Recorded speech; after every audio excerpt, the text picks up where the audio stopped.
Thessaly heard the words through a door that nobody had bothered to close. She was a mistake.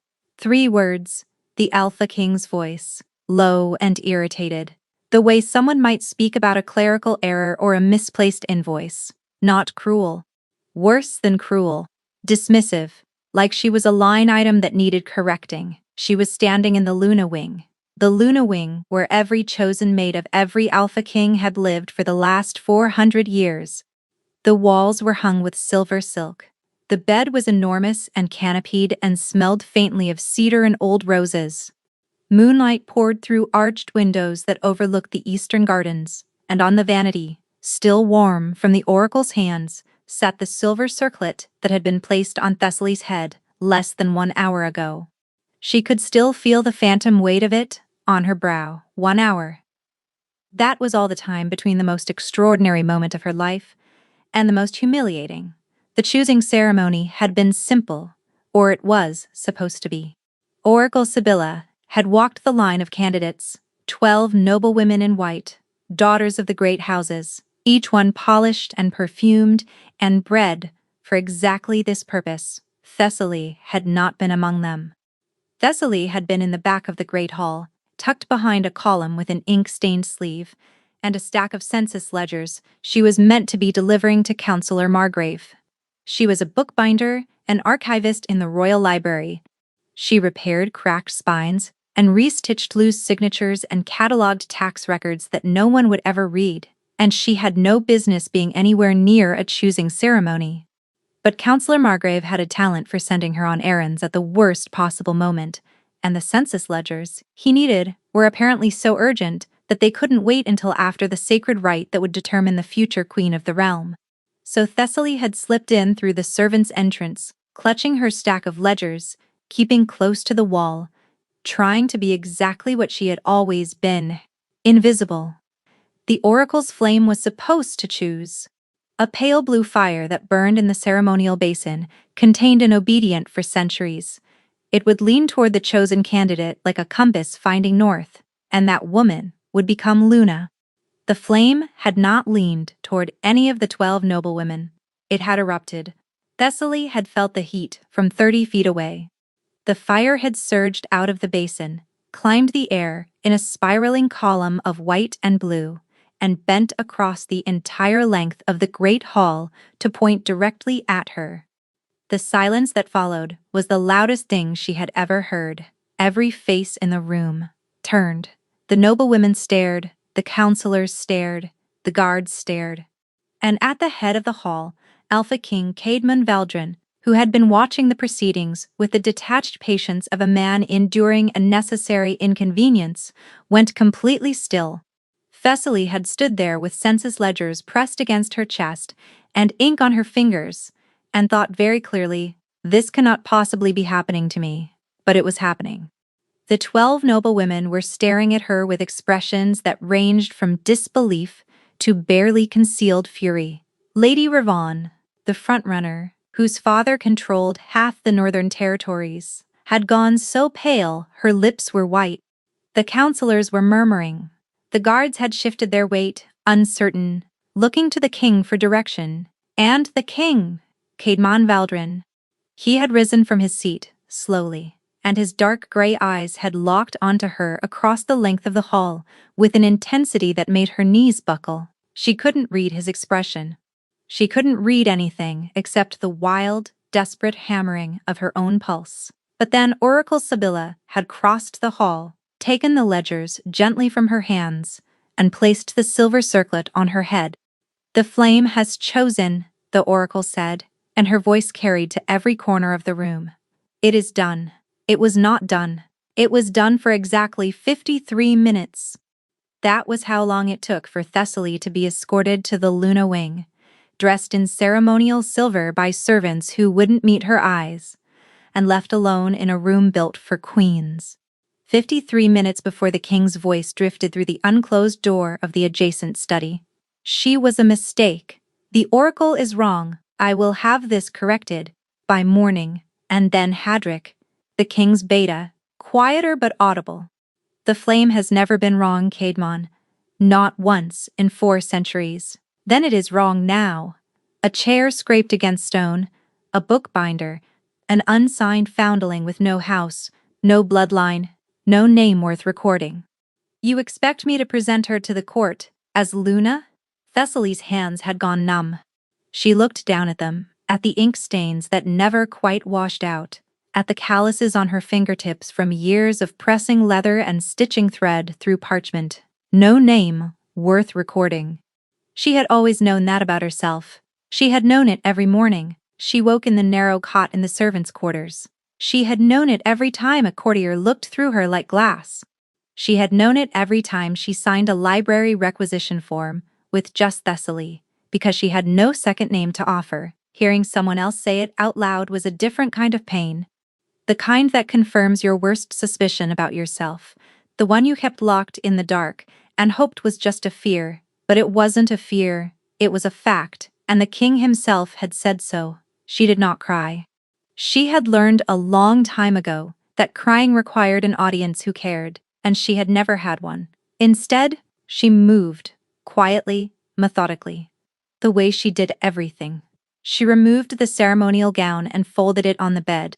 She put on her own clothes, the plain brown dress and worn boots she had arrived in. She lifted the silver circlet from her head and set it on the pillow, positioning it carefully in the center, because even now, even in this, she could not bring herself to be careless with something that belonged to the crown. Then she walked out. The corridor was empty. The palace was celebrating somewhere. She could hear distant music and laughter, and the guards stationed at the Luna Wing's entrance had abandoned their posts to join the festivities. No one saw her leave. No one would have tried to stop her if they had. She passed through the eastern gate as the moon climbed above the tree line. The road stretched ahead of her, pale and empty, curving toward the dark edge of the Ashwood forest. Thessaly did not look back. Behind her, in the Luna Wing, the silver circlet caught the last of the candlelight. And in the study next door, the Alpha King continued planning how to undo the Oracle's choice, entirely unaware that his body had already begun to betray him. His hand trembled against the desk. A sharp pain lanced behind his eyes. And deep inside his chest, something that had been barely contained for months let out a low, furious snarl that had nothing to do with politics and everything to do with the woman who was walking away from him in the dark. Chadman woke to his own growling. It came from somewhere deep in his ribcage, a vibration that rattled his teeth and made the glass of water on his bedside table shiver.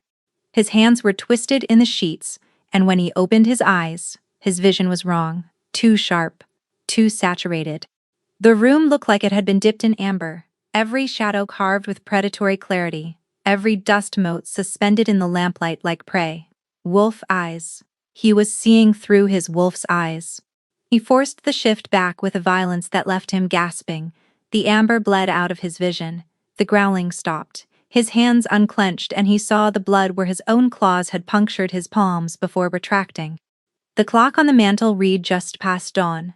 The episodes were getting worse. 3 months ago, they happened once a week, then twice, then every other night. Now they were waking him from sleep, dragging him toward a shift he hadn't called for, and each time the wolf was harder to push back down. A knock at his door. Hadrick entered without waiting for permission, which meant something was wrong. "The Luna Wing is empty," the beta said. Kaidman stared at him, still breathing hard, still tasting copper from where he'd bitten the inside of his cheek during the involuntary shift. "What?" "The girl, Thessaly. She's gone." The name struck him square in the chest. His wolf surged forward so hard and so fast that Caedmon's vision flipped to gold again, and he had to grip the edge of the bed frame to keep himself upright. When, he managed through his teeth. Sometime in the night. The guards weren't at their posts. Hadrick's voice was level, but his eyes were watching Caedmon's hands, watching the way his knuckles had gone white around the wood. She left the circlet on the pillow, folded the ceremonial gown, took nothing that wasn't hers. Of course she didn't, Caedmon thought, and the thought arrived with a strange, bitter pang. He didn't want to examine. She wouldn't. He stood, and the room tilted. Not from dizziness, something worse. a pulling sensation, deep and visceral, tugging him toward the eastern wall, toward the gate, toward wherever she had gone. "This doesn't matter," Caedmon said, forcing his voice flat. "I was going to send her away regardless. She's simply saved me the trouble." Hadrick didn't respond immediately. He crossed to the window and looked out toward the tree line, his expression unreadable. "Your hands are bleeding," the beta observed. Caedmon looked down. The puncture wounds from his own claws were still open, seeping red onto the white sheets. Normally, a wound that Minor would have closed within seconds, alpha healing. But the blood kept coming slow and steady, and the edges of the punctures looked raw. "Your healing is slowing down," Hadrick said, turning from the window. His voice had changed. The careful neutrality was gone, replaced by something harder. "That's the third sign, Caedmon. After the involuntary shifts and the sensory distortion, I know what it is. Then you know what comes next." Silence. Heavy and loaded and full of everything, Caedmon refused to say. What came next was loss of cognitive function. Blackouts that lasted hours instead of seconds. The wolf, taking the body and the man unable to reclaim it. And at the end, when the human mind had been fully consumed, what remained was not a wolf and not a man, but something in between. Something mindless and violent and impossibly strong, feral. Every alpha bloodline carried the risk. The wolf and the human existed in balance, two minds sharing one body, and when that balance broke, the wolf consumed everything. It was rare.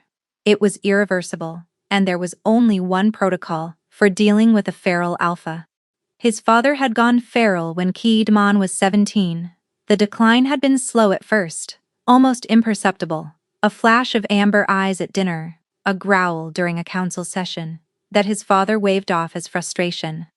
Then the blackouts began. Minutes at first, then hours.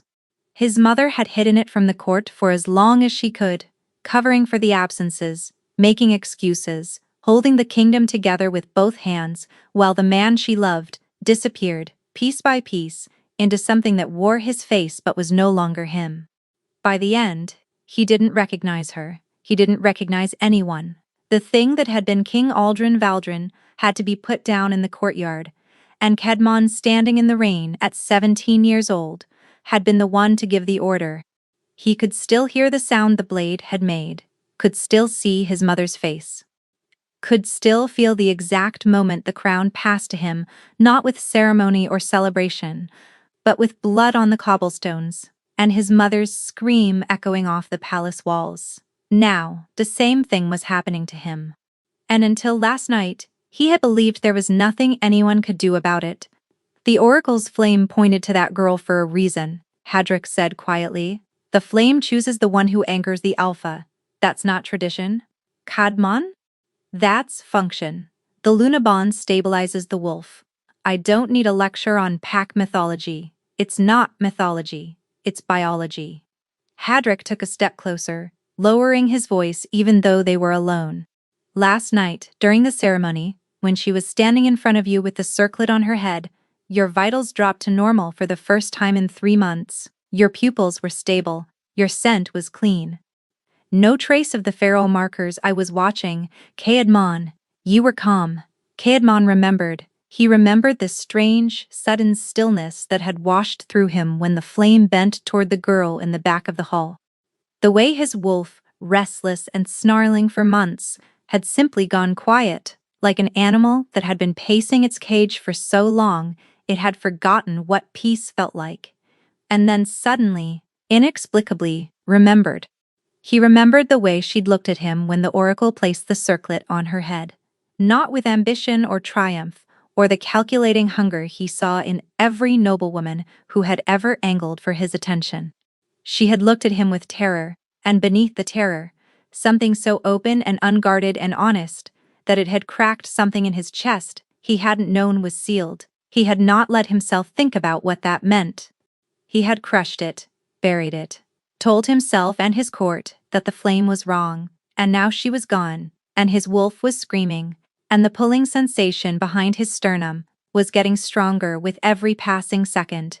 "She's a bookbinder," Caedmon said, and even he could hear how hollow the objection sounded. "She's your mate," Hadrick replied, "and you told your entire court she was a mistake.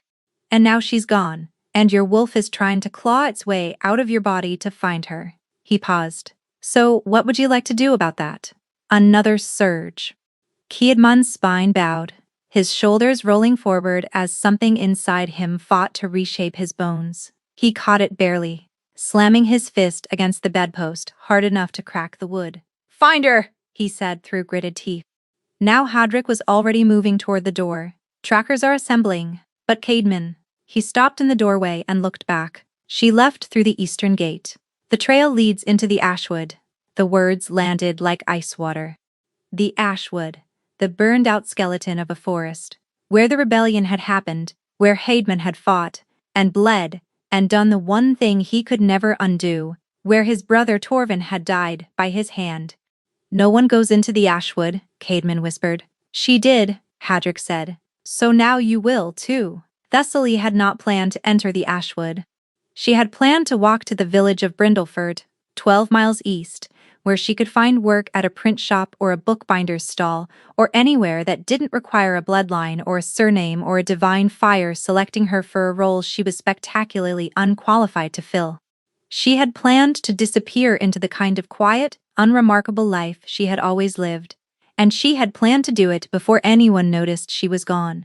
The Ashwood had other ideas. The forest began gradually, the way forests do. The road narrowed, the trees thickened. The moonlight thinned to pale threads between the branches, and by the time Thessaly realized she had veered off the main road and onto a game trail, she was already deep enough that turning back felt less certain than pressing forward. The air was wrong in here, heavy and metallic like the taste of a coming storm, but there was no wind. The trees grew at angles that didn't follow any logic she understood, their trunks leaning away from some invisible center as though something at the heart of the forest was repelling them. The silence was not the peaceful silence of a sleeping wood. It was the held-breath silence of a place that was listening. Thessaly walked faster. She found the village just before dawn, or what was left of it. A cluster of stone foundations and collapsed roofs, scorched black and overgrown with pale moss that seemed to glow faintly in the pre-dawn light. The Ashwood Rebellion had torn through here 3 years ago. She had read about it in the archive. Dry accounts of territory disputes, of Caedmon's half-brother Torvin rallying border packs against the crown, of the fighting that followed. The reports had not mentioned how the burned stones still smelled of ash after 3 years. They had not mentioned the claw marks gouged into the remaining walls, deep enough to have been made by something enormous and desperate and out of its mind. She chose the least damaged structure, a cottage with 2 standing walls and most of a roof, and tucked herself into the corner. Her feet ached, her stomach was hollow. She pulled her knees to her chest and dropped her forehead against them, and tried very hard not to think. She failed completely. No name worth recording. The words circled like vultures. She had spent 22 years in the palace, raised in the servants' quarters after being left on the kitchen steps as an infant. No note, no token, no explanation, just a baby wrapped in undyed cloth, anonymous from the very first breath. Vedra, the head librarian, had taken her in when she was old enough to be useful, had taught her to read, to mend torn pages, to love the smell of old paper and binding glue. Vedra had given her a purpose, and Thessaly had clung to it the way a drowning person clings to driftwood. Be useful. Be invisible. Don't take up more space than you've earned. And she had been so careful, so meticulously, painfully careful, to never want more than what was offered, to never reach for something above her station, to never ever let herself believe she might be worth choosing. And then the flame had chosen her anyway, and for 53 stupid, glorious minutes, she had allowed herself to feel it. The warmth of the circlet on her head. The impossible, terrifying, magnificent thought that maybe, just maybe, she was supposed to be something more. She was a mistake. Thessaly buried her face against her knees and breathed through the ache. She must have slept, because the next thing she knew, sunlight was streaming through the gaps in the ruined roof, and someone was standing in the doorway. Hedman looked worse than she did. His shirt was torn at the collar. His dark hair was disheveled, damp with sweat. His eyes were wrong, flickering between their natural dark gray and a burning gold that made her stomach drop. His hands hung at his sides, and she could see the tendons in his forearms standing out like cables, his fingers curling and uncurling in a rhythm that didn't look voluntary. He was breathing hard, not from running, from restraint. "You need to come back," he said, and his voice came out fractured, like he was speaking through clenched teeth and a locked jaw simultaneously. Thessaly stood slowly.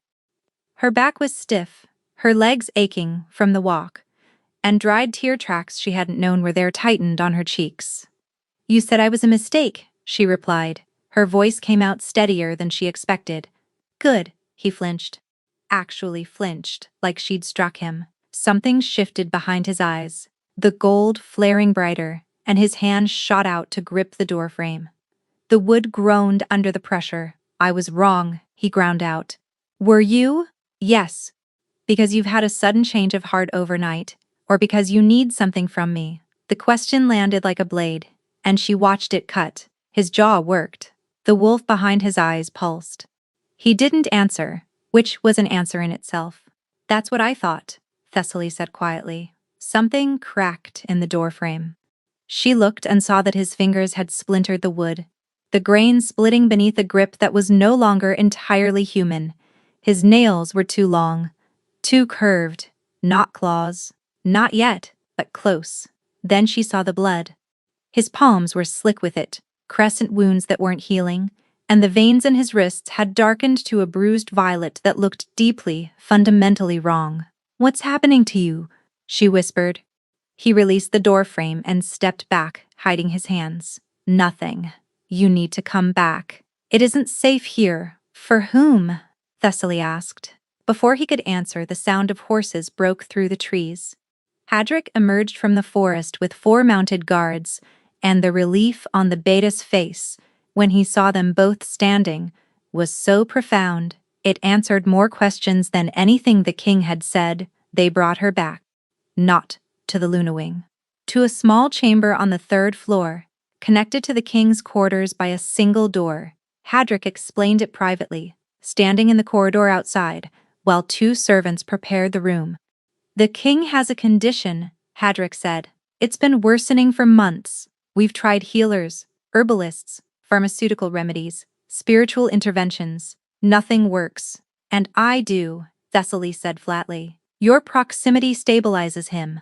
We don't fully understand why." The oracle's flame understood why. Hadric was quiet for a moment.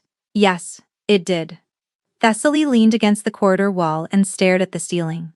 She was exhausted and hungry, and her chest ached with a bruise that had no physical source. She didn't owe this man anything. He had called her a mistake in front of his entire court. He had planned to discard her before dawn. "What happens if I refuse?" she asked. "He dies," Hadric said simply. "Slowly at first, then all at once, and when it happens, it won't be peaceful. The kingdom will lose its king, and the manner of his death will destabilize every pack in the territory." Thessaly closed her eyes. She thought of the blood on his hands, the wounds that wouldn't close, the look on his face in that ruined doorway.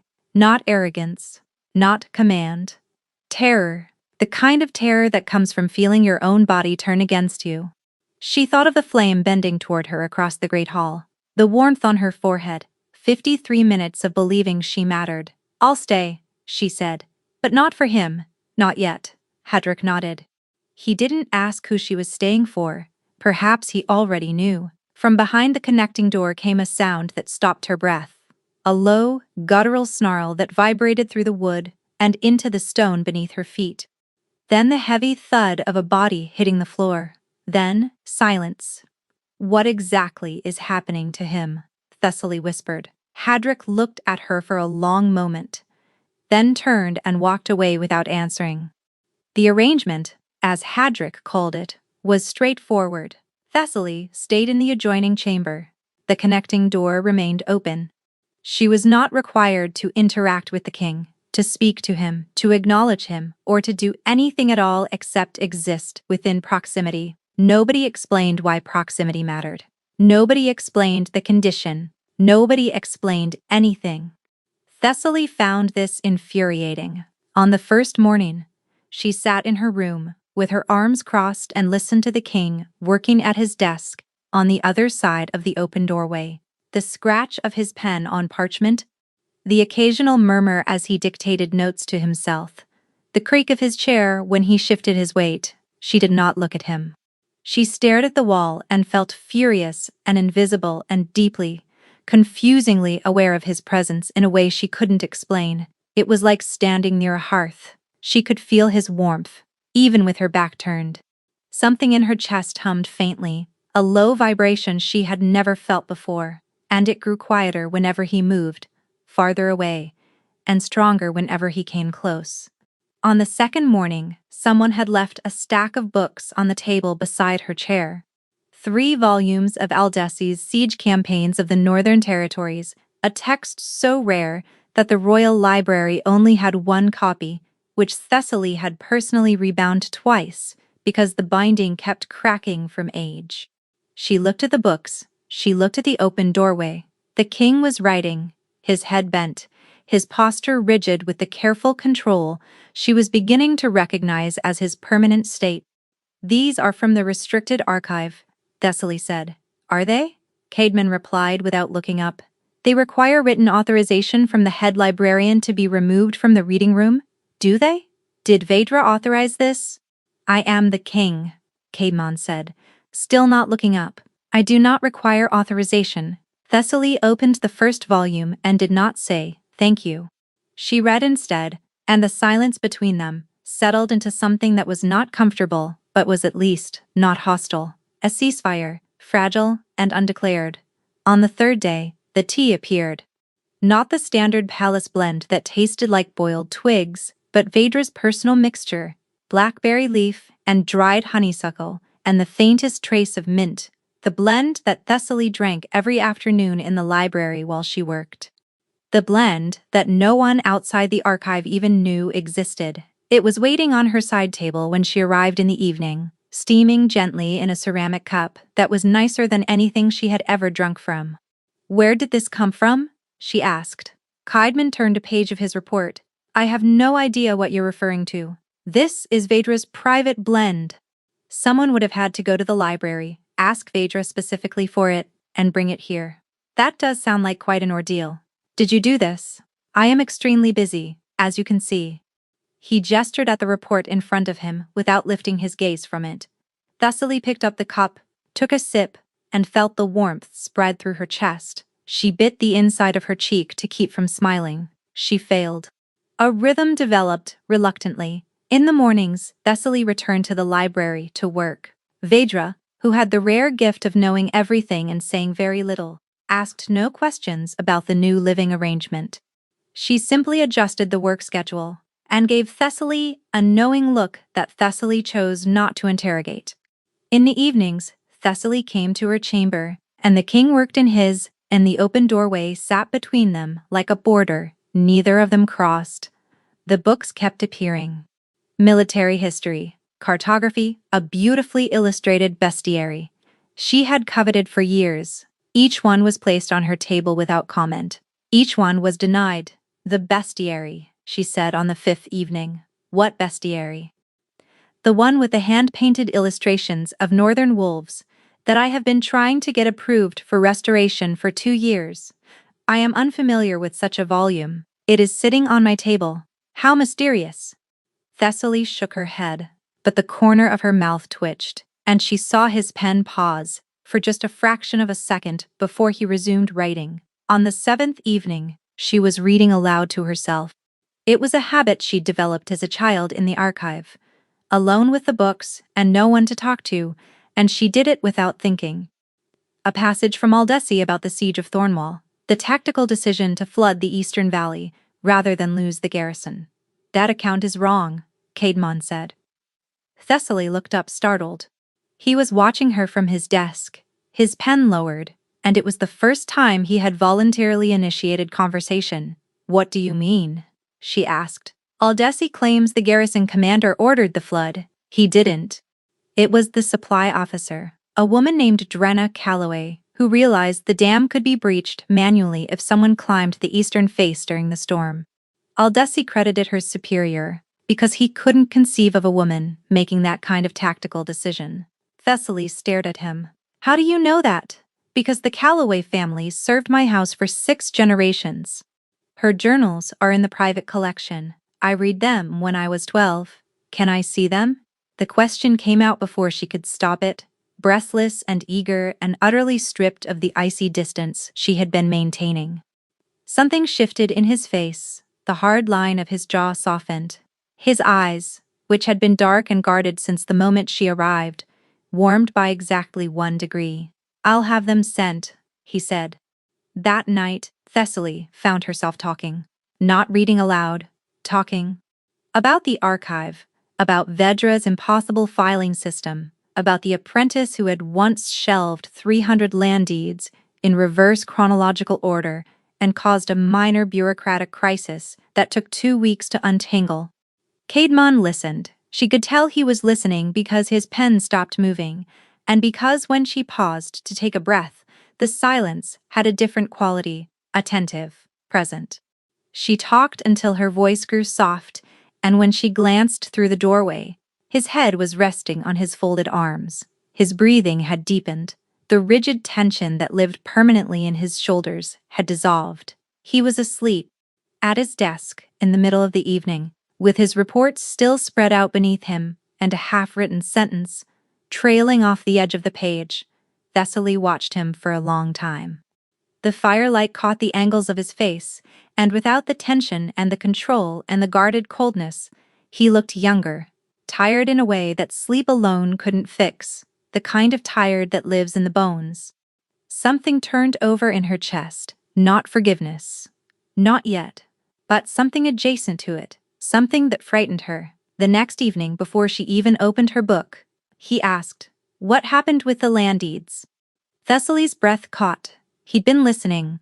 He remembered. He wanted to hear more. The apprentice blamed the new numbering system, she said, settling into her chair. But really, I think she just couldn't read Vedra's handwriting. Nobody can. I'm fairly certain Vedra's handwriting is a classified form of encryption. His mouth moved. Not a smile. Not quite, but the ghost of one. A crease at the corner of his lips that he smoothed away almost immediately. But she saw it. 2 weeks in. Thessaly was reading in her chair when an advisor named Counselor Pemberton arrived for an evening briefing. Caedmon had explained her presence as a scribe assigned to assist with archival cross-referencing, which was a transparent fiction that Pemberton clearly didn't believe, but was too wise to question. She sat in the corner, with a ledger open on her lap, ostensibly taking notes, and watched the meeting unfold. Pemberton was discussing a border dispute. Caedmon asked precise, measured questions. His voice was controlled. His posture was commanding. He was every inch the king. Then it happened. It started with his hand. A tremor, subtle, barely visible, running through his fingers where they rested on the desk. His pen wobbled. He set it down casually, folding his hands together, but Thessaly saw the way his knuckles whitened with the effort. The tremor spread. His jaw tightened. A muscle in his neck began to twitch. And his eyes, for just a flash, just a heartbeat, went amber gold. Pemberton didn't notice. He was looking at a map, tracing a boundary line, with his finger talking about water rights. Caedmon's gaze found Thessaly's across the room. And in that single, unguarded look, she saw it. Panic. Raw. Desperate panic. From a man who was losing a battle with his own body in front of a witness who could never be allowed to know. His hand spasmed. His fingers curled, the nails lengthening, darkening, sharpening into something that was not quite human. "Counselor," Thessaly said, standing abruptly, "forgive me, but the king has a prior engagement that I failed to remind him of. Could we resume this briefing tomorrow morning?" Pemberton looked startled, but nodded. He gathered his maps and left with a bow that Caedmon returned with a rigid nod, his hands hidden beneath the desk. The moment the door closed, Caedmon's control shattered. His chair slammed backward as he stood, his shoulders hunched, his spine curving forward, And what tore out of him was not a word and not a growl, but something between the two. His hands gripped the edge of the desk and she heard the wood crack. His eyes were full amber now, blazing, and the veins in his forearms had gone that dark, bruised violet again. "Get out," he gritted through teeth that were too sharp. Thessaly didn't move. Thessaly. Her name came out distorted, guttural, barely human. "Get out now." "No," she said. She walked toward him.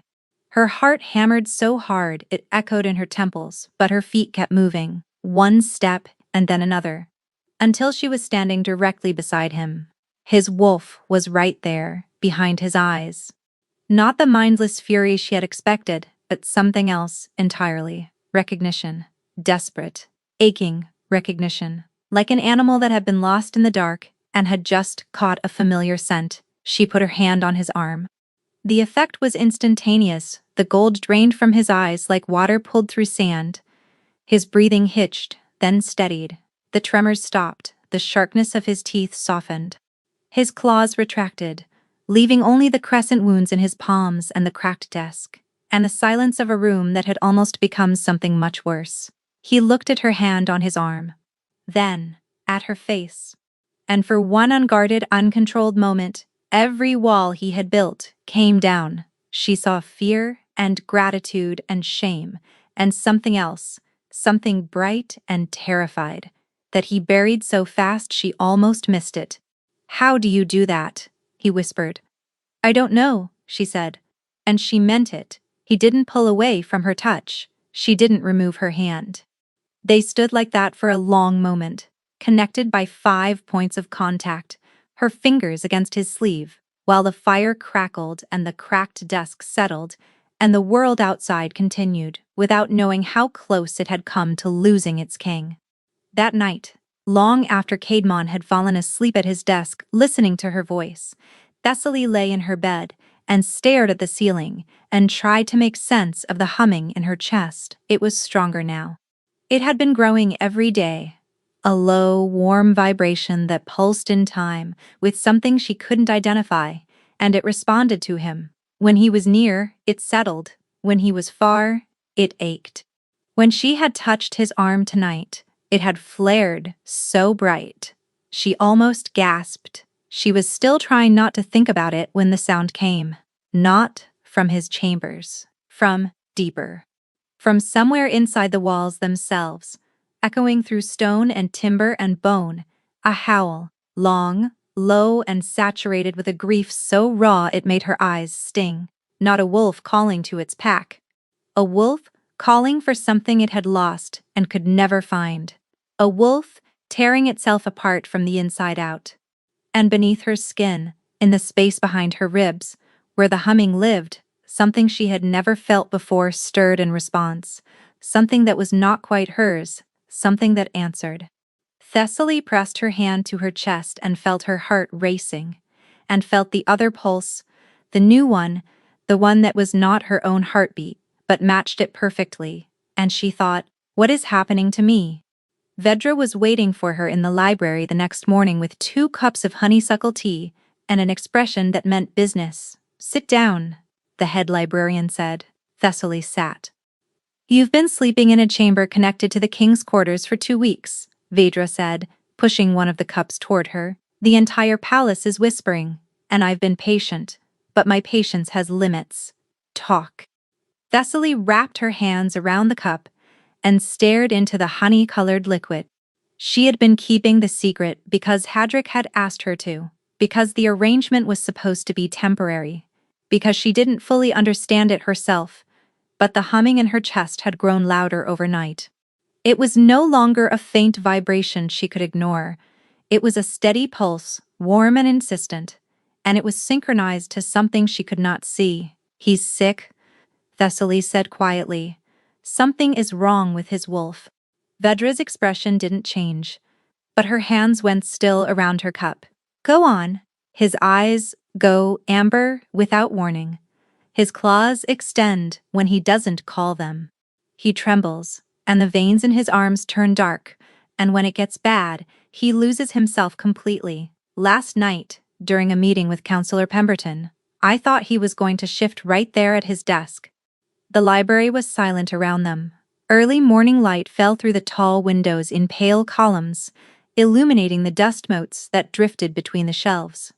"And your presence stops it," Vedra said. Not a question.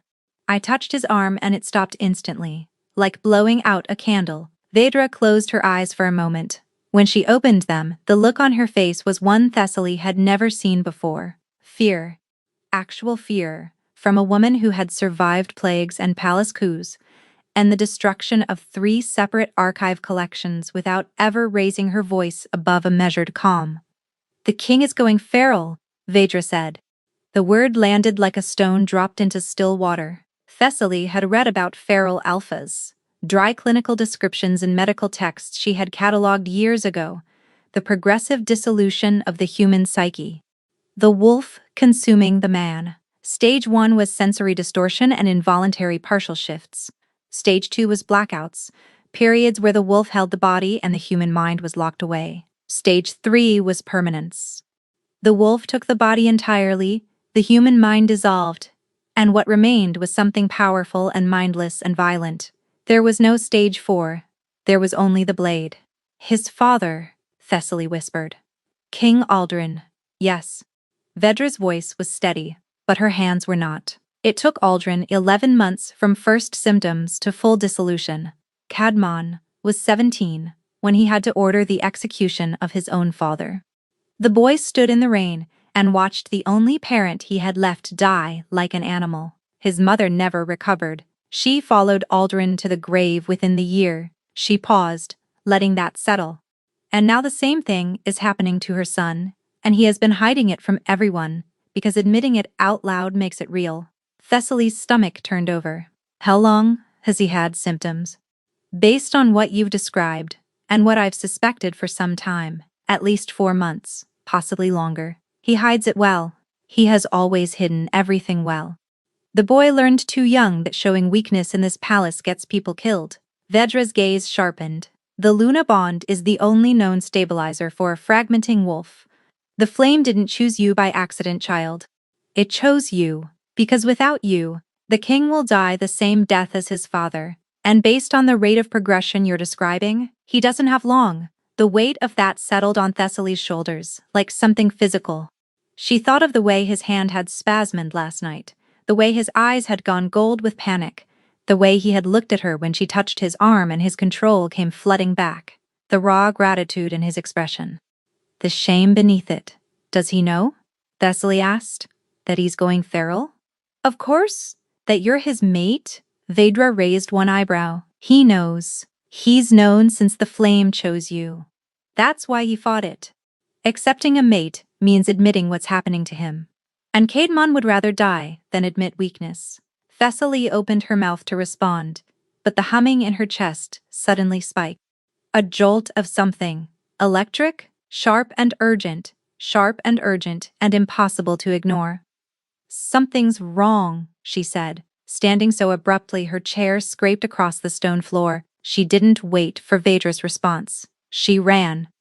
The corridors blurred past her, up the stairs, through the eastern gallery, past 2 guards who called after her but didn't follow. The humming was a roar now, a vibration that filled her entire body, and she could feel him through it.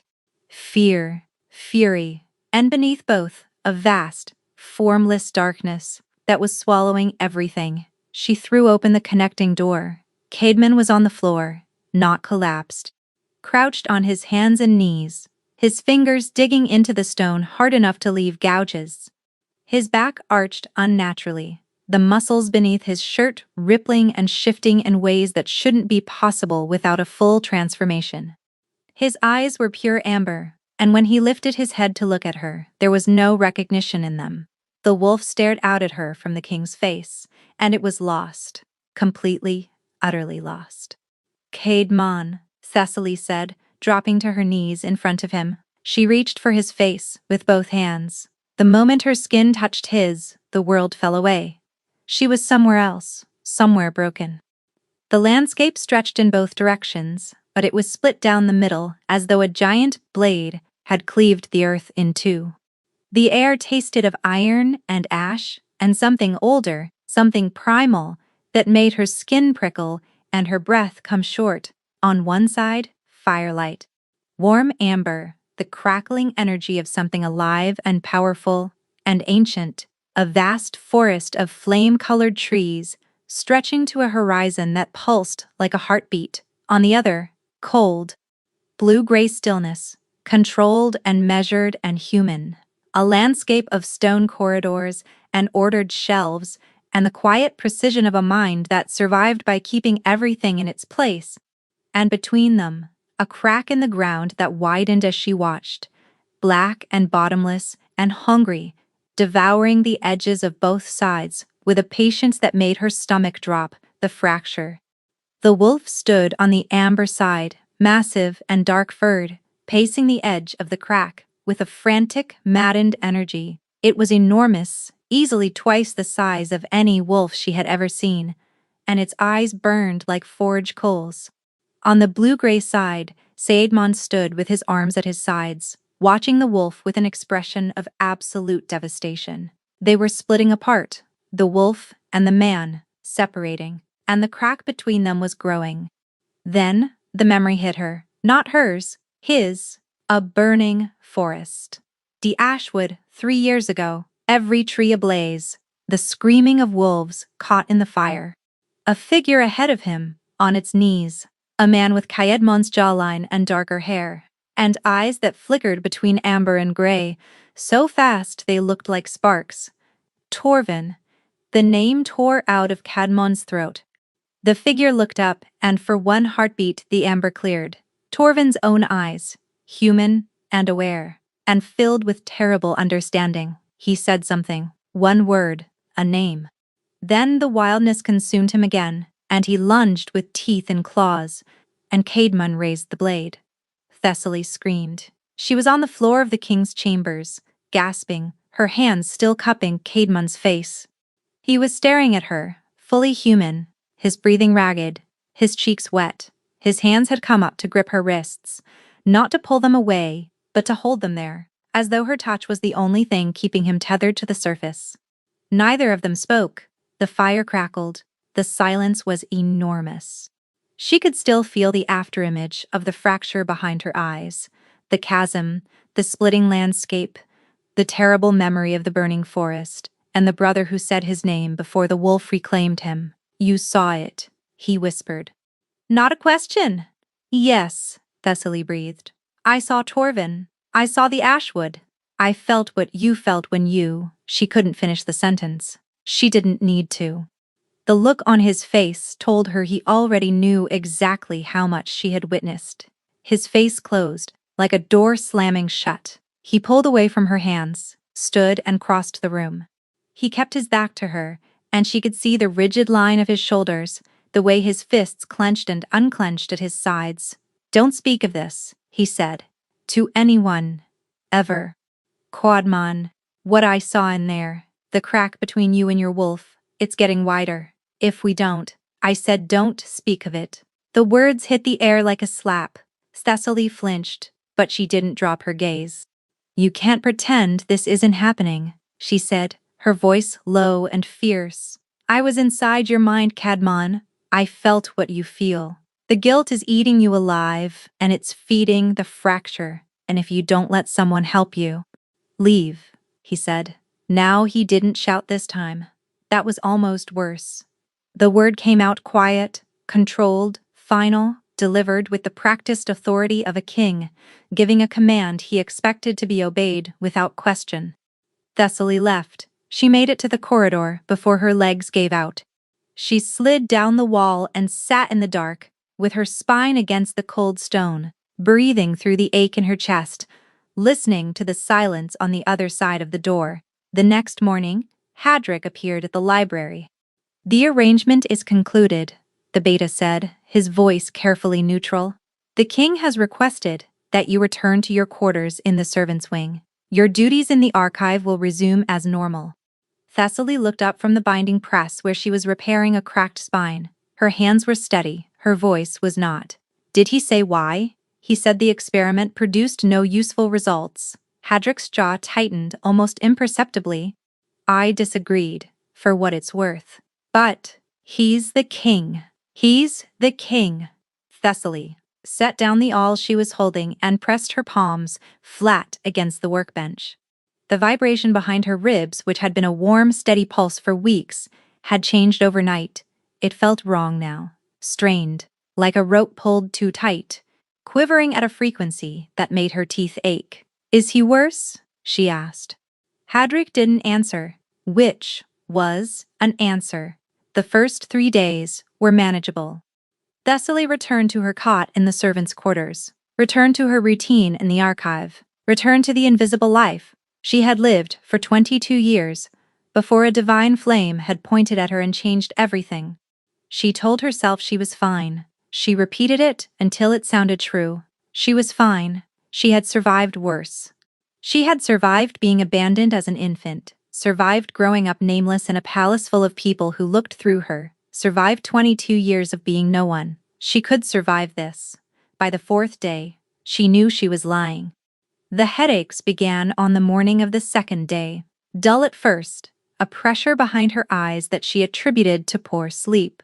By the 3rd day, they were sharp enough to make her wince when she turned her head. By the 4th, the light from the library windows felt like needles, and she had to work with the curtains drawn and a cold compress held to her temples. The chest pain followed. Not the sharp, identifiable pain of injury, but something deeper, a hollow aching, like something had been removed from inside her ribcage and the empty space was collapsing inward. It worsened whenever she thought of him, which was constantly, because the pulse beneath her ribs was still there, fainter now, strained and stuttering, but connected to him across the distance, and through it she could feel his deterioration, like an echo of her own. He was getting worse. She knew it the way she knew her own heartbeat. The fracture was widening, the wolf was gaining ground, and he was alone. On the 5th day, Vedra found her crying in the archive stacks. Thessaly hadn't meant to cry. She had been reaching for a volume on the upper shelf when a wave of dizziness hit her so hard she had to grab the shelving to keep from falling. The room spun, and with the spinning came a surge of emotion that wasn't entirely hers. Grief, guilt, rage, and beneath all of it, a howling, desperate loneliness that tore through her defenses and brought the tears before she could stop them. "This is the bond," Vedra said, crouching beside her on the floor. "It's incomplete, and the distance is straining it. You're feeling what he feels, Thessaly, and what he feels right now is tearing him apart. He sent me away," Thessaly managed through the tears. "He doesn't want my help. He doesn't want to kill you," Vedra corrected quietly. "There's a difference." On the 6th day she saw him. She was crossing the courtyard with a stack of requisition forms when she caught a glimpse of him on the upper balcony. He was leaning against the stone railing, and even from 50 feet below she could see the changes. He was thinner. His posture, always so rigidly controlled, had a hunched quality, like something inside him was curling inward. His hands gripped the railing, and she could see the tremors from where she stood. Their eyes met across the distance. The thread between them pulled taut so violently, she gasped. She felt his wolf surge forward through the bond, felt the desperate howling recognition, felt the fracture straining wider. His hands went white on the railing, his jaw clenched. And then he turned away, walked back inside, and disappeared behind the curtain. Thessaly stood in the courtyard with the sun on her face, and the requisition forms crumpled in her shaking hands, and felt the hollow in her chest yawn wider. On the 7th day, she collapsed. She was in the council corridor, delivering a translated border agreement to Councillor Pemberton's office, when the floor tilted beneath her feet. Not dizziness this time. Something deeper. The bond inside her seized, stuttered, and then pulsed, with a violence that whited out her vision. She heard the documents scatter across the stone. She heard someone shout. She heard her own name, distant and muffled, like it was being called from underwater. And then she heard his voice. Thessaly, not from the corridor, from inside her chest, through the bond. A single word saturated with so much anguish that it cut through the white noise and found her. She hit the floor. She didn't feel the impact, but she felt the arms that caught her before her head struck stone. She felt herself being lifted, pulled against a chest that was broader and warmer, and more familiar than anything she had ever known. She felt a hand cradling the back of her skull, and the frantic hammering of a heartbeat beneath her ear. She smelled him, cedar and iron and something wild, and her wolf. The wolf she hadn't even known she possessed, until 3 weeks ago, pressed toward the surface with a whimper of relief. Consciousness came and went in fragments.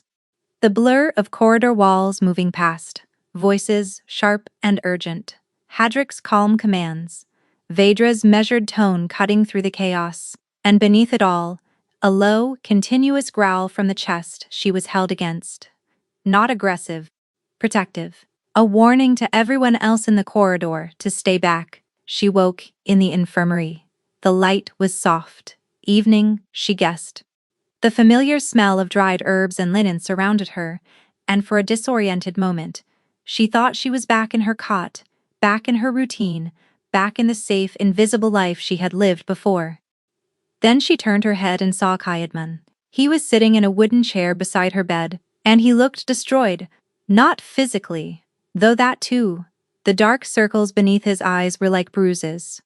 The hollows in his cheeks were sharper than she remembered. His hands were bandaged, the knuckles raw, and the veins in his wrists were that terrible bruised violet. But it was his face that broke her.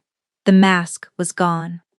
Every defense, every wall, every carefully constructed barrier of authority and distance and royal indifference had crumbled, and what remained was a man who was terrified of losing something he had only just realized he needed. "You're awake," he said, and his voice cracked on the second word. "What happened?" Thessaly murmured. "You fainted," Vedra said from the doorway. She crossed to the bedside, and the look she gave Cadman was pointed enough to draw blood. Exhaustion, dehydration, and the physiological effects of an incomplete mate bond, being strained beyond its tolerance by forced separation. Kaidman flinched. "In simpler terms," Vedra continued, turning to Thessaly, "you and the king share a forming bond. It has been developing since the oracle's choosing, accelerated by proximity, and the separation nearly broke it. An incomplete bond under that kind of strain can cause organ failure." The silence that followed was suffocating. "You knew," Thessaly whispered, looking at Kaidman. "You knew we were bonded." His jaw worked. His hands clenched in his lap, the bandages tightening over raw knuckles. "I knew," he said, his voice barely audible. "And you sent me away anyway, because if I go feral..." He stopped, swallowed, started again. "When I go feral, anyone bonded to me dies. The mate bond doesn't survive the loss of the alpha's human mind. It collapses, and it takes the mate with it." The words fell like stones into water. Thessaly stared at him, the implications unfolding in her mind one terrible layer at a time. "So, you pushed me away to save my life," she said. "Yes, and instead you nearly killed us both." He had no answer for that. She watched the guilt settle over him like a physical weight, pressing his shoulders down, bowing his head. The same guilt she had felt through the bond. The same guilt she had seen in the fracture, feeding the crack between his wolf and his human self. Vedra looked between them with an expression of grim satisfaction. "Now that we've established that the separation strategy was both medically catastrophic and, strategically, idiotic, perhaps we can discuss alternatives." Saidman's hands were shaking. "There are no alternatives. If the bond completes and I go feral, she dies. And if the bond stays incomplete, she dies anyway," Vedra replied. "So does the bond complete? Or do you both simply die separately and accomplish nothing?" Thessaly reached across the narrow space between the bed and the chair and took his hand. His fingers closed around hers immediately, reflexively, desperately. And through the bond, she felt his wolf keen with relief. "Let me help you," she said. "Please. Stop trying to protect me from yourself." His head dropped forward, his forehead coming to rest against their joined hands. She felt moisture on her knuckles and realized he was crying. "I don't know how to stop," he whispered. "I don't know how to let someone in without destroying them." "Then let me show you," Thessaly said. It was Hadric who told her about Torvin. Not in the infirmary, not with Caedmon present. 2 days after her collapse, when Phaedra had grudgingly released her with strict instructions to remain within proximity of the king at all times, Thessaly found the beta in his office. "I need to know everything," she said without preamble. "About the Ashwood, about his brother, about what I saw inside the fracture." Hadric studied her for a long moment, his expression unreadable. Then he gestured to the chair across from his desk. "Torvin was 3 years older," Hadric began, his voice measured and careful. "Half-brother, same father, different mother. He was supposed to inherit the crown. Everyone expected it. Torvin was charismatic, beloved by the court, adored by the border packs. Caedmon idolized him." He paused, and something shifted behind his eyes, something old and painful. "Torvin started showing symptoms the year King Aldrin died. The physicians thought it was grief, the sudden shifts, the aggression, the blackouts, all attributed to the trauma of losing his father. By the time anyone realized it was the feral progression, Torvin was already too far gone." Thessaly's throat tightened. "He went feral, not all at once. That's the cruelty of it." Hadric leaned back in his chair. "There were lucid periods. Days, sometimes weeks. He would laugh, tell stories, embrace Caedmon like nothing was wrong. And then the wolf would take his eyes, and he would be gone again, and each time the wolf held him longer." The room felt colder. Thessaly pulled her shawl tighter. "The border packs were already unstable," Hadric continued. "Aldrin's death had left a power vacuum. Torvin, in his feral state, began drawing other fragmented wolves to him. Not consciously. A feral alpha's presence destabilizes vulnerable wolves in the territory. They gathered around him like moths around a flame, and together they became something dangerous. The Ashwood Rebellion wasn't political. It was a feral contagion. And Caedmon had to stop it. Caedmon was 20 years old. He had been king for 3 years, and every single one of those years had been spent trying to save his brother." Hadric's voice dropped. "He tried everything. Healers, herbalists, restraints, isolation. He begged Torvin to fight it. He begged the Oracle for intervention. He spent every resource the crown had trying to find a cure that didn't exist." The silence stretched between them. "In the end," Hadric said quietly, "the Ashwood packs attacked a civilian settlement. Torvin led the assault. 14 people died, including 6 children." Thessaly pressed her hand to her mouth. "Caedmon led the response himself. He wouldn't send soldiers to do what he believed was his responsibility. He tracked Torvin through the Ashwood for 3 days, found him in the ruins of the village he had destroyed." Hadric stopped, took a breath. When he spoke again, his voice had lost its careful neutrality. Torvin had a lucid moment. Right at the end, the amber cleared from his eyes and he looked at Caedmon and said his name. Just his name. And then the feral took him again, and he attacked. And Caedmon, the beta, swallowed. Caedmon did what had to be done. The words settled over Thessaly with the weight of earth. "He killed his brother," she whispered. "He killed the thing his brother had become," Hadric corrected gently. "But Caedmon has never accepted that distinction. In his mind, he murdered the only family he had left, the fracture." The splitting landscape she had seen inside Caedmon's mind. The wolf on one side, the man on the other, and the bottomless crack between them. Fed by guilt, widened by grief, sustained by the unshakable belief that he deserved to end the same way his brother had. "The guilt is what's killing him," Thessaly said. "Not the feral progression itself. The guilt is feeding it." Hadric met her eyes. "That is what I believe. Yes.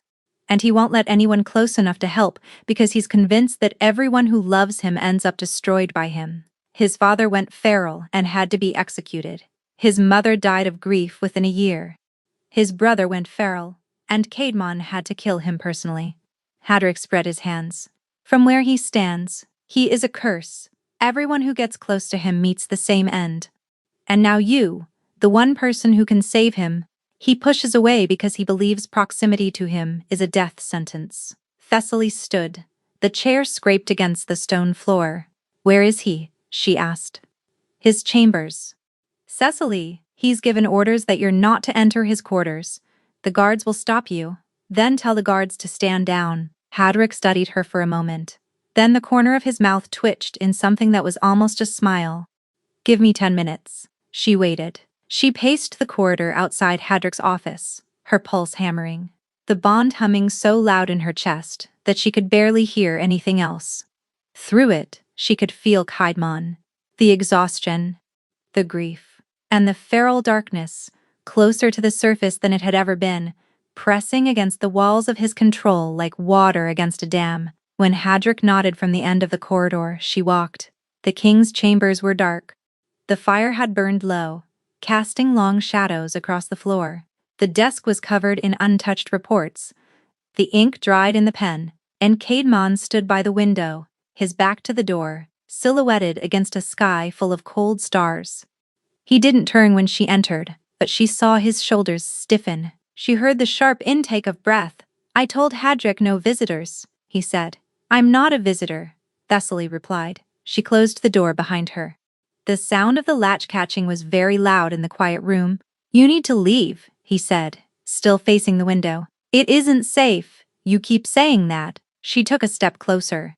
You've been saying it since the moment the flame chose me. It isn't safe. You're a mistake. Go away. Another step. And every single time you've been wrong. He turned then. The starlight caught his face, and she saw the devastation written across it. The hollowed cheeks, the dark circles, the bruised veins crawling up his neck.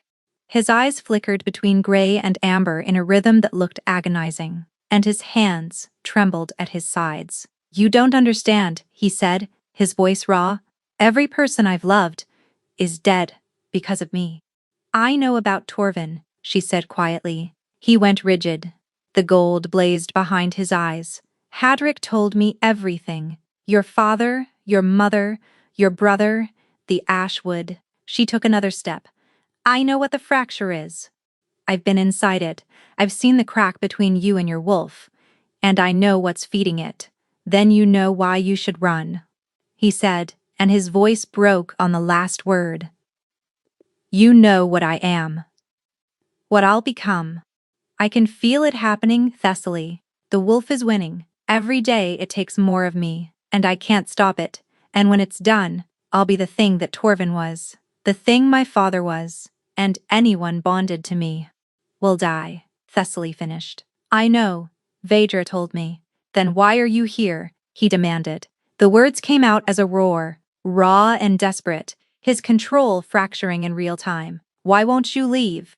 Every second you spend near me makes the bond stronger, and every second the bond grows, you're more tethered to a man who is going to destroy himself. Because I love you, Thessaly said. The words came out simple and clear and steady. She hadn't planned them. They were just true, and they rose from the place behind her ribs where the humming lived, and they filled the room. Kaidmon stared at her. You don't know me, he whispered. You've known me for weeks. I've been inside your mind. I've felt what you feel. I know the weight you carry, and I know you carry it because you believe you deserve to be crushed by it. She closed the distance between them. You're wrong, his resolve cracked. She saw it happen, like ice fracturing across a frozen lake. Slow, and then all at once.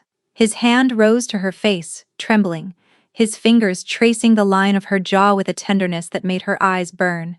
I have smelled you in every corridor of this palace, since the day you left, he said, his voice stripped raw. I hear your voice when I close my eyes.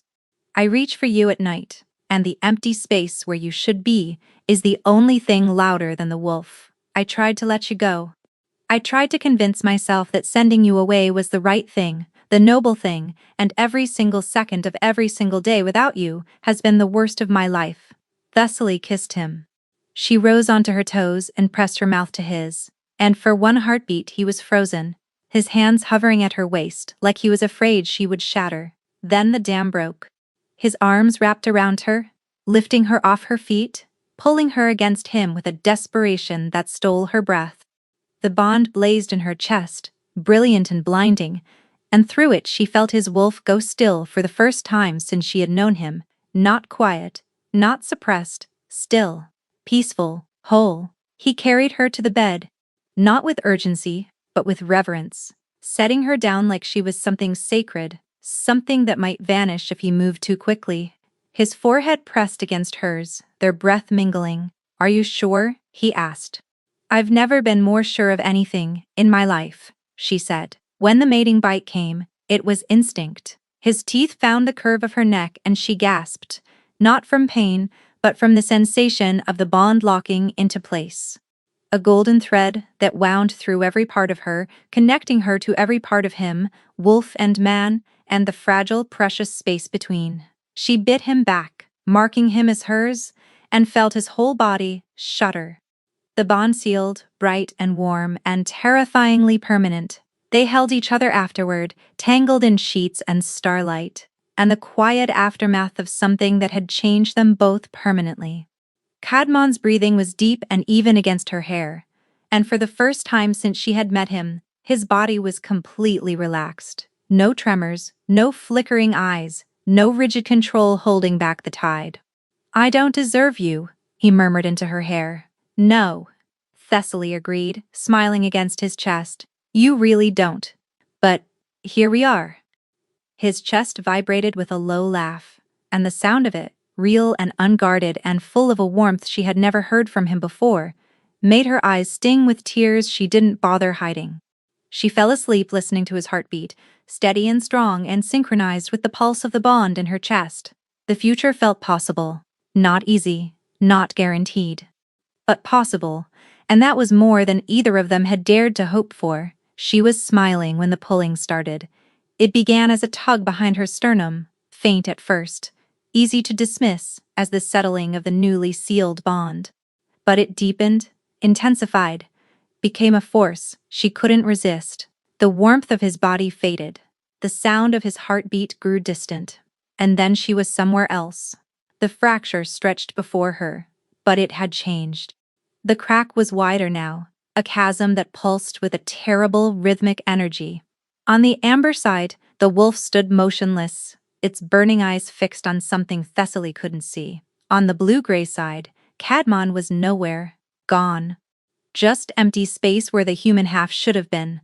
And from the bottom of the chasm, rising through the dark like smoke through a chimney, came a howl that shook the ground beneath her feet.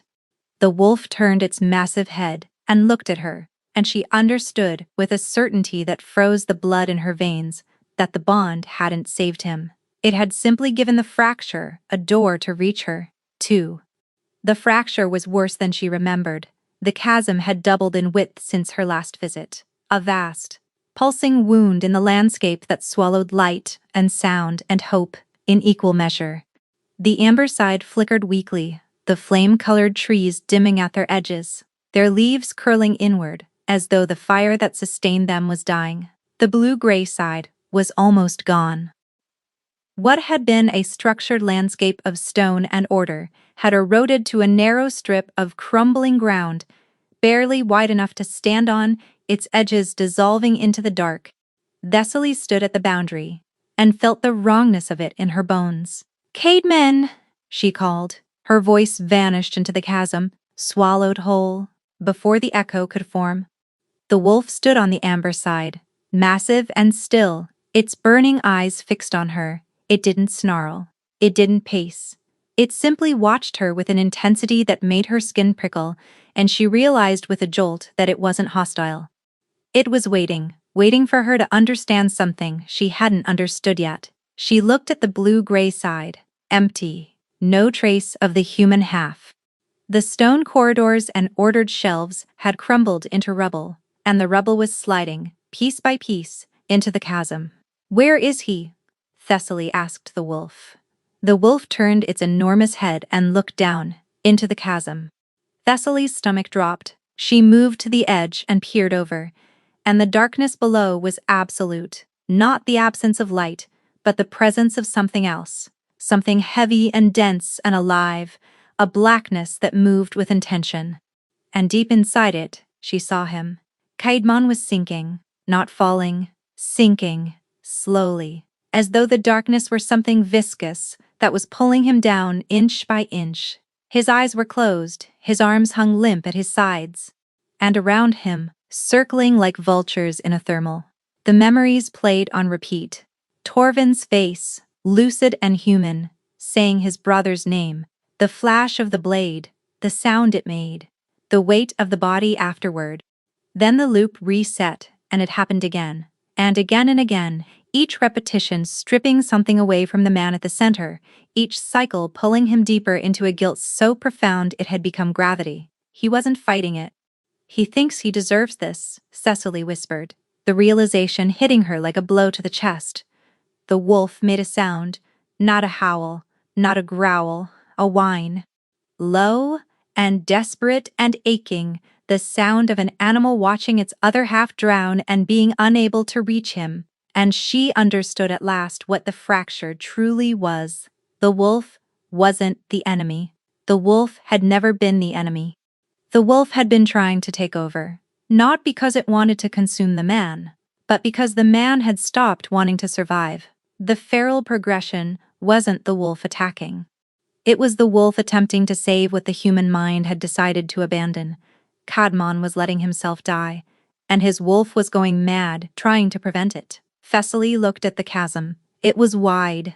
The darkness was deep.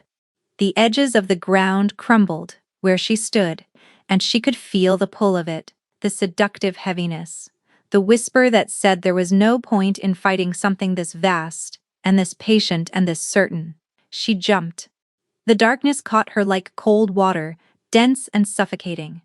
And the memories closed around her, immediately. Not his this time, hers. A stone step in the pre-dawn cold.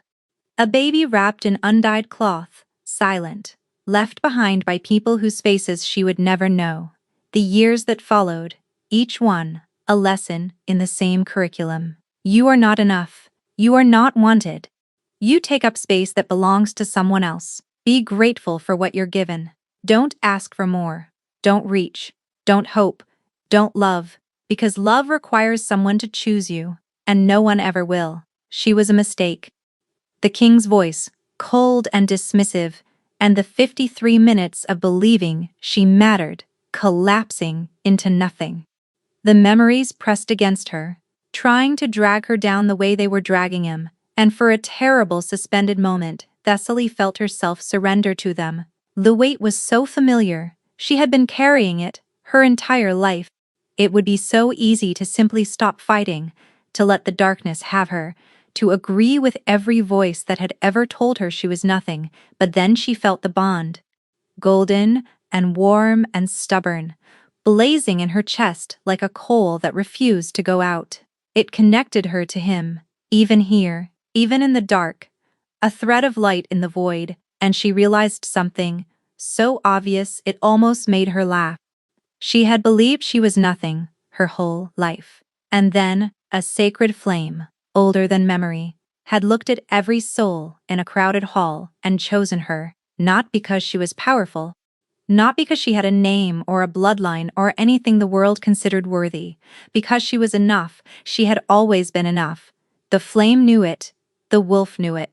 And somewhere, beneath the guilt and the grief and the crushing weight of his own self-destruction, Cadmon knew it too. Thessaly reached through the darkness and found his hand. I know what it feels like, she said, and her voice carried through the void like light through a crack. I know what it's like to believe you deserve the worst thing that ever happened to you. I spent 22 years believing I was left on those steps because something was wrong with me, because I was deficient, because I was a mistake. His fingers twitched in hers, the faintest response. The memories circled closer, Torvin's face, the blade, the sound, pressing in on him from every side. But I wasn't a mistake, Thessaly continued, her grip tightening. And neither was what happened in the Ashwood. You went to war because your brother was killing innocent people. You tried everything else first. You begged, you negotiated, you exhausted every option. And when there was nothing left, you did the hardest thing anyone could ever be asked to do. And you did it because it was right. She pulled him toward her, fighting the gravity of the darkness, feeling it resist. Torvin said your name at the end. You think that was an accusation, but it wasn't. Tears streamed down her face, and she didn't know if they were hers or his, or both. He recognized you. He saw his brother. And in his last lucid moment, the only word he could find was your name. That's not blame, Kayadman. That's love. He knew you would carry this, and if he could speak to you now, he would tell you to put it down. Kadmon's eyes opened. Fully, completely, humanly gray. No amber, no flicker. Just a man looking up at a woman through a darkness that had held him for years, and seeing, for the first time, a way out. I don't know how to put it down, he said, his voice raw and small and stripped of everything. You don't have to do it alone, Thessaly said. That's what I'm here for. That's what the bond is for. Not because you're broken. Because no one should have to carry this much by themselves. She pulled. He rose. The darkness resisted, clutching at him, the memories screaming louder. Torvin's face, his mother's face, his father's face, every ghost demanding payment for a debt he had convinced himself he owed. And then the wolf was there. It leaped into the chasm, massive and blazing, amber light pouring off its fur like flame. It landed beside Kadmon and pressed its enormous body against his side, and the man who had been at war with his own wolf for years reached out and buried his hands in the dark fur and held on. The fracture began to close. Slowly at first, the edges of the chasm, pulling together, like the lips of a wound, finding each other. The amber side and the blue-gray side merged, the flame-colored trees growing through the stone corridors, the order and the wildness weaving together into something new, something whole. The memories didn't disappear. They were still there, Torvin, the ash wood, the blade. But they were no longer circling. They settled into the landscape like stones in a riverbed, present but no longer sharp, part of the terrain but no longer the terrain itself. The wolf nudged its muzzle against Kadmon's palm. He pressed his forehead against its massive skull, and the boundary between man and wolf dissolved, not into feral chaos, but into the balance that had been missing for 3 years. Thessaly felt it through the bond, the moment the two halves became one, the moment the fracture sealed, the moment the king of the realm became, finally, and irrevocably, whole. The darkness evaporated, light flooded in. Thessaly woke in his arms, gasping, her face wet with tears. The king's chambers were warm with firelight. Dawn light pressed against the curtains in pale gold. Tidide-mon was awake, looking down at her with an expression she had never seen on his face before. Not gratitude, though that was there. Not relief, though that was there too. It was something quieter. Something that lived beneath both of those things. Peace. He cupped her face in both hands, his thumbs brushing the tears from her cheeks, and when he kissed her, it tasted like the first breath after a long time underwater. Thank you, he whispered against her lips, for jumping. Thessaly smiled through her tears. You would have done the same for me. He pulled her closer, pressing his forehead to hers. In a heartbeat. In every heartbeat. For the rest of my life, they held each other as the dawn broke fully, the bond humming between them, warm and golden and whole. The fracture didn't heal overnight. Wholeness, Thessaly learned, was not a destination but a practice. Some mornings, Kayadman woke with gold, flickering at the edges of his vision, the old guilt stirring in the dark places where it had lived for so long. On those mornings, she held his hand and talked to him the way she had in the beginning, about nothing important and everything that mattered, until the amber faded and his breathing steadied and the wolf settled back into its place beside the man, rather than against him. Some nights, he dreamed of Torvin. Not the nightmares that had consumed him before, not the looping memory of the blade and the sound it made, but quieter dreams. Memories of before. Torvin, teaching him to track in the northern forests. Torvin, laughing at something stupid. Torvin ruffling his hair and calling him Little King, in the way that used to make him scowl, and now made his chest ache with a grief that was slowly learning to coexist with gratitude. You're allowed to miss him, Thessaly told him one night, her head on his chest, listening to his heartbeat. You're allowed to grieve and still choose to live. You sound like a very wise person. I once called a mistake, He murmured into her hair. You are never going to live that down. I don't deserve to. Their mating was officially announced on a Tuesday because Thessaly refused to have it happen on a ceremonially significant day. I am not walking into the Great Hall on the summer solstice, she told Hedrick flatly. I will trip on something. I will knock over the Oracle's basin. It will be a disaster of historic proportions, and the archivists will record it forever. The court's reaction was exactly what she expected. A foundling bookbinder, with ink-stained fingers and no surname, standing beside the Alpha King as his bonded Luna. The whispers followed her through every corridor, clung to the hem of every gown she wore, and settled like dust in every room she entered. She bore it the way she bore most things, with quiet steadiness, and the private knowledge that the man who had once called her a mistake now reached for her in his sleep, like she was the only solid thing in his world. They'll adjust, Caedmon told her one evening, pulling her onto his lap in the study with the casual possessiveness of a man who had stopped caring what anyone thought. And if they don't, I'll have Hadrick draft a royal decree mandating enthusiasm. You cannot legislate enthusiasm. Watch me. Months passed. The feral episodes faded to nothing. The bruised veins in his wrists cleared. His healing returned to normal, then better than normal, the bond feeding his body as steadily as it fed his soul. The wolf, no longer fractured, no longer desperate, ran beside the man in perfect synchrony. On a quiet morning in early spring, Thessaly woke to pale light and birdsong, and the steady warmth of Caedmon's arm draped across her waist. He was still sleeping, deeply, peacefully, his face relaxed, his breathing slow and even. No amber behind his eyelids, no tremors in his hands, no crack in the ground waiting to swallow him whole. She watched him for a moment, the way she had watched him that very first night, when he fell asleep at his desk to the sound of her voice, and the warmth in her chest, golden and settled and permanent, told her everything she needed to know. She was not a mistake. She had never been a mistake. The flame had known it first.